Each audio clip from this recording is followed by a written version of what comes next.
የመላኩ የቅዱስ ሚካኤል ታምራዊ ገጽታዎች። ዱራታዎስ የሚባል አንድ በጎ ሰው ከሚስቱ ከቴዎብስታ ጋር ቆሎንያ በምትባል ደሴት ይኖር ነበር።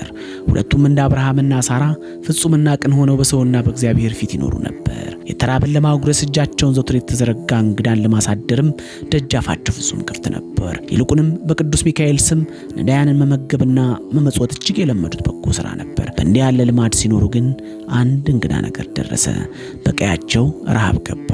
እንኳን ተርፏቸው የሚመጸውቱት የዕለት ረሃባቸውን የሚያስታክሱበት ቁራሽ እስኪያጡ ድረስ ዳዩም።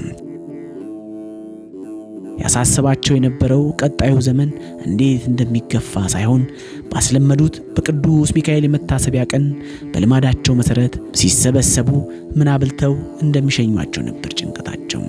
አውጥተው አውርደው አንድ ነገር ማድረግ እንዳለባቸው ወሰኑ። እርቃናቸውን የሚከድኑበትን ልብሳቸውን ሸጠው የቻለላቸውን ያህል ደግሰው ነዳያንን ሊመግቡ ወሰኑ።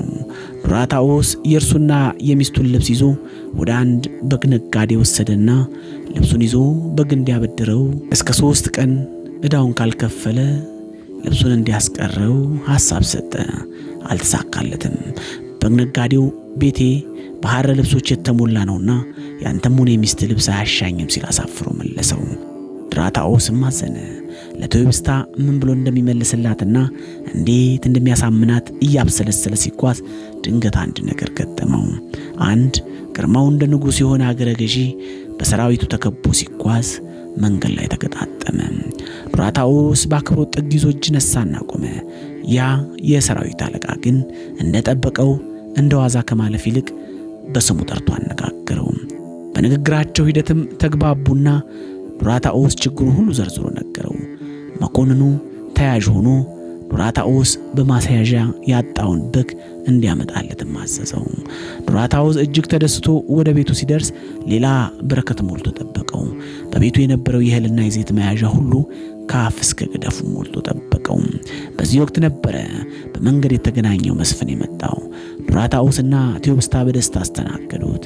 እንግዳው አስቀድሞ የበግ ስጋ እንደማይበላና አሳ ብቻ እንደሚመገብ ነግሮት ነበርና የገዛለትን አሳ ሲያርደው በአሳው ሆድ ውስጥ የታተመ ከረጢት አገኘ።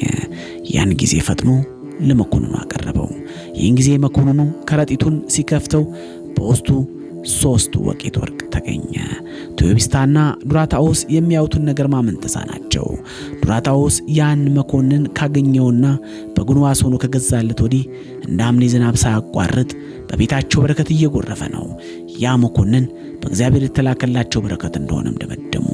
በዚህ ጊዜ ያ መኮንን የተገኘውን ወቄት ወርቅ ለዳው እንዲከፍል ነገረው። ዱራታዎስ ከተደሞ ሳይላቀቅ ሌላ ታምር ተፈጠረ። ያ መኮንን ራሱን ገለጠላቸው። ያ መኮንን ተራይ ሰራዊት መሪ ሳይሆን ዱራታዎስና ቴዎብስታ ዘመናቸውን ሙሉ በስሙ ነዳያንን ሲመግቡለት ኖሮት የሰማይ ሰራዊት አለቃ ቅዱስ ሚካኤል ነበረ። ቴዎብስታና ዱራታዎስ ግርምታቸው ሊጎቱት አልቻሉም። በዚያም ቅጽበት የመላእክት አለቃ ቅዱስ ሚካኤል ከነሰራዊቱ አይናቸው እያየ ከፊታቸው ተሰወረ። ቴዎብስታና ዱራታዎስ ከቀድሞ ይልቅ ትጋታቸውን አበዙ። በዚያ ዘመነ አጸባ ድል አድርገው ደግሰው ነዳያንን ሁሉ አጠገቡ። እስከ ዕለተ ሞታቸው ድረስ በበጎ ተግባራቸውም ጸንተው ኖሩ።